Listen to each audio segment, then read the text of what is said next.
McDonald's McNuggets. Start with that chicken breast. Go ahead and cut it up into little cubes, and we're gonna blend it in batches, and we're gonna pulse it. You could use a grinder if you have one, but I don't have one. I'm guessing a lot of you don't have one. You could use a blender, works just as good. Season the meat with a bunch of salt and pepper, and then the key to shaping your nuggets is to keep your hands wet so it doesn't stick to you. So you feel me? We made a few McDonald's shapes, and we went off with some dinosaurs, made a country, and look at that. I don't know what that is. Throw it into the freezer for like 2 hours. For the dry mix, we're going to go flour, cornstarch, salt, pepper, onion powder, garlic powder, mix it up. For the wet batter, we're going to go eggs, half a cup of water, 1/4 cup of cornstarch, and whip that up.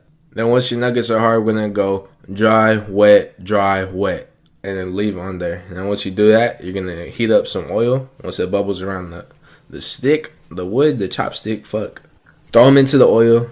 Make sure they don't stick to each other. Fry them for about 2 minutes each side. Take them out, and you got chicken McNuggets. Yes,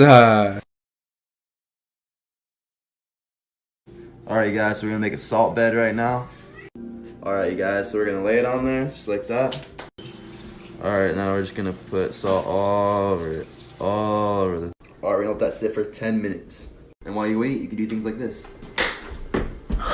Alright, so it's been about 10 minutes now. You're just gonna make sure you wash the salt off. All the way. When you're done with that, make sure you pat it dry. You're just gonna pat it all the way dry. Alright, and then after that, you wanna make sure you lube it up with some avocado oil. It doesn't have to be avocado oil, but you wanna make sure you have something that lubes it up. It's not for flavor, it's just because it's at a high smoking point. Next, season the whole thing, the entire thing. When you're done with that, make sure you push it in. Make sure it's hot enough. Boom, done. 2 minutes each side. Butter, throw it in the oven at 350 for 5 minutes.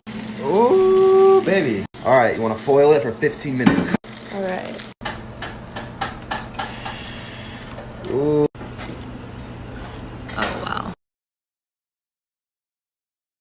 I'm tired of seeing people's overcooked steaks with no color on it on this app, alright? We're gonna fix that. We're gonna learn how to cook a steak. This is a ribeye. It's a little over 1 inch thick, alright? Make sure that thick bit is dry. Oil, enough to coat the bottom. Don't Medium high. Real hot, bro. wait for the pan to get hot. Salt your steak. Go heavy. Both sides. It better make this noise, bro. Sear 2 to 3 minutes. Let's flip. Wow, I'm tired of seeing gray steaks. You need color for flavor. Garlic. Crush them. Toss them in. Yeah, that's fine. In the pan. Do me a favor and baste it properly. Don't do a tiny little butter and just a little bit. I'm saying baste it. Rest 3 to 5 minutes. Why not? Just for good. The pepper while it's resting. And that's how you cook a steak. Chick-fil-A chicken nuggets. Start with that chicken breast, and cut it into inch-thick cubes. Approximately. It doesn't have to be perfect. Now set it into a bowl and cover it in pickle juice. That's going to be our brine. Now for the dredge, we're going to use flour, cornstarch, panko breadcrumbs, a tablespoon of powdered sugar, and a pinch of salt and pepper. Egg wash is simple. A single egg, salt and pepper, whisk it. That's your egg wash. Then after at least 20 minutes, take the chicken out of the pickle juice and dry them. And then it goes egg wash, dredge, and repeat. Do that for all the pieces of chicken. Then get our oil ready. Fill it up about under halfway for the pan. And bring it up to heat. Check with the chopstick and throw them in.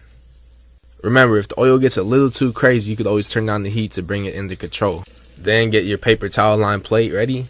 After 2 to 3 minutes each side, the chicken's good. Plate it up. Serve it with some fries, and you got Chick-fil-A chicken nuggets. Yes, So I've been seeing all these TikToks of people making some shitty ramen, so here's some good ramen. So you're gonna boil up some water. You're gonna need 2 pots for this. You're gonna need 1 egg, some scallion, some onion, cilantro, some bok choy, beef paper steak. And then plop it in the first bowl. And in this pan, you're gonna throw in your onion and that steak. So as this stuff is cooking, you're gonna wanna get your bowl, and we're gonna start making the soup. As the noodles are starting to finish, you're gonna wanna grab some of this stuff, the bok choy, just throw it in there. It should cook in like not even 15 seconds. So now you're gonna take this, make sure you drain this water because it's filled with preservatives and it's actually like kind of bad for you. Mark the dump truck in the flesh.